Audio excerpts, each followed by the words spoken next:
दोस्तों, आज मैं आपके सामने एक बहुत ही शानदार कहानी प्रस्तुत कर रहा हूँ। विवाह के बाद पहली बार मायके आई बेटी का स्वागत सप्ताह भर चला।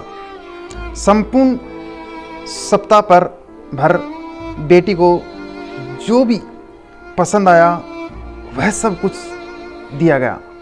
वापिस ससुराल जाते समय पिता ने बेटी को एक अति सुगंधित अगरबत्ती का पूड़ा दिया और कहा कि बेटी, तुम जब ससुराल में पूजा करने जाओ तब यह अगरबत्ती जरूर जलाना। माँ ने कहा, बिटिया, पहली बार मायके से ससुराल जा रही है तो भला कोई अगरबत्ती जैसी कोई चीज़ देता है क्या? पिता ने झट से जेब में हाथ डाला और जेब में जितने भी रुपये थे वो सब बेटी को दे दिए। ससुराल में पहुंचते ही सासू माँ ने बहू के माता पिता ने बेटी को विदाई में क्या दिया यह देखा तो वह अगरबत्ती का पूड़ा भी दिखा। सासू माँ ने मुंह बना करके बहू को बोला, कल पूजा में यह अगरबत्ती लगा देना। सुबह जब बेटी पूजा करने बैठी तो अगरबत्ती का पूड़ा खोला, उसमें एक चिट्ठी निकली और उसमें लिखा था, बेटा, यह अगरबत्ती स्वतः जलती है मगर संपूर्ण घर को सुगंधित कर देती है। इतना ही नहीं, आजू बाजू के पूरे वातावरण को भी अपनी महक से सुगंधित एवं प्रफुल्लित कर देती है।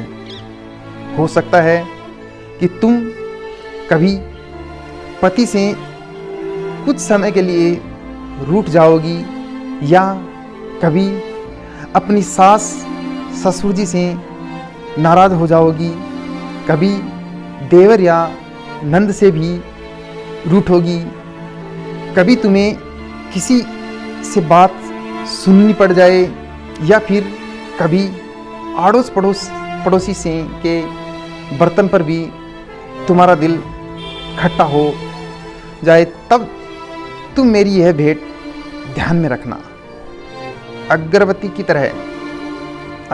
तरह जलना। जैसे अगरबत्ती स्वयं जलते हुए पूरे घर और संपूर्ण परिसर को सुगंधित और प्रफुल्लित कर ऊर्जा से भरती है, ठीक उसी तरह तुम स्वतः सहन कर तेरे ससुराल को अपना मायका समझ करके सबको अपने व्यवहार और अपने कर्मों से सुगंधित और प्रफुल्लित करना। बेटी चिट्ठी पढ़कर फपक कर रोने लगी। सासू माँ लपक कर आई। पति और ससुर जी भी पूजा घर में पहुँचे जहाँ बहू रो रही थी।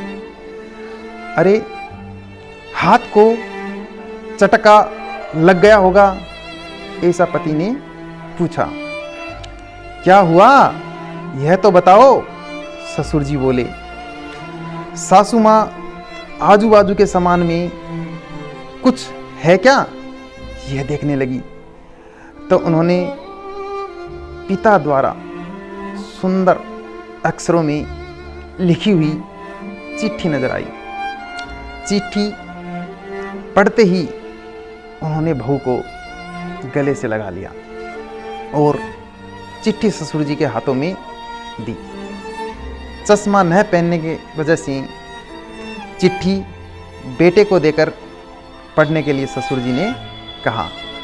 सारी बात समझते ही संपूर्ण घर स्तंभित हो गया। सासू माँ बोली, अरे, यह चिट्ठी फ्रेम करानी है। यह मेरी बहू को मिली हुई सबसे अनमोल भेंट है। पूजा घर के बाजू में ही इसकी फ्रेम होनी चाहिए और फिर सदैव यह फ्रेम अपने शब्दों से संपूर्ण घर और अगल बगल के वातावरण को अपने अर्थ से महकाती रही। अगरबत्ती का पूरा खत्म होने के बावजूद भी इसकी महक बनी रहेगी। क्या आप भी ऐसे संस्कार अपनी बेटी को देना चाहोगे? यदि आपका उत्तर हाँ है तो प्लीज़ आप चैनल को अवश्य सब्सक्राइब करना, और आपको भी मेरी कहानी पसंद आई हो तो प्लीज़ लाइक और कमेंट ज़रूर करना। धन्यवाद।